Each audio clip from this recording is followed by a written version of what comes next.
എന്താ പറ്റിയെന്ന് പറ. ഞാനത് എങ്ങനെയാ പറയണത്? തൊള്ളോണ്ട് ഈ കല്യാണം നടക്കൂല. താൻ എന്താ പറഞ്ഞത്? ആനപ്പാറയിലെ കൊച്ചിന്റെ കല്യാണം മുടക്കിയതോ? ആർക്കാണോ അതിന് ധൈര്യം ഉള്ളത്? ഈ നാട്ടിൽ ആർക്കാണ് ധൈര്യം ഉള്ളതെന്ന്? അതിന് എന്റെ കോങ്ങയ്ക്ക് പിടിച്ചിട്ടെന്താ കാര്യം? പിടിക്കുന്നെങ്കിൽ അയാളുടെ കോങ്ങയ്ക്ക് പോയി പിടിക്കണം. ആ 500 അയാളാ ഈ കല്യാണം മുടക്കിയത്.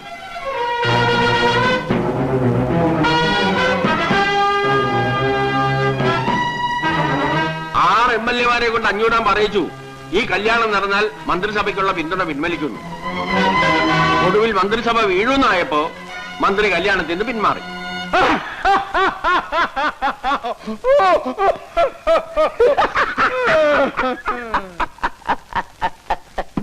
ഈ 500 തോൽപ്പിക്കാൻ ആനപ്പാറക്കാർക്ക് ആഭ്യന്തരമന്ത്രി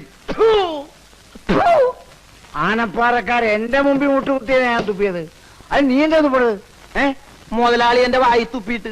അത് നീ തുപ്പടത്തോന്ന് കോണാമ്പി പോലെ വായ പൊളിച്ചിരുന്നിട്ടല്ലേ? അങ്ങോട്ട് മാറിയിടാ. മാറിയിരുന്ന ചെവിയേക്കൂല മുതലാളി. കേട്ടിട്ടെന്തിനാ മലമറയ്ക്കാനോ? അങ്ങോട്ട് മാറിയിടാ.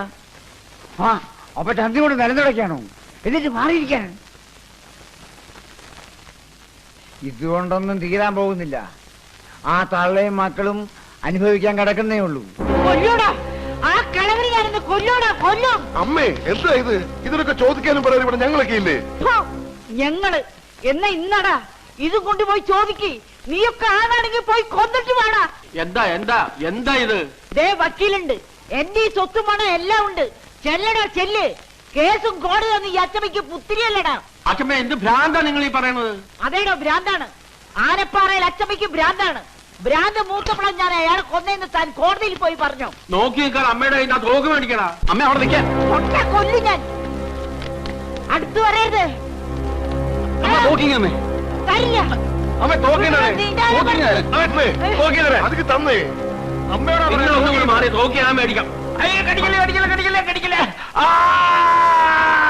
എന്തായി കാണിക്കുന്നത്?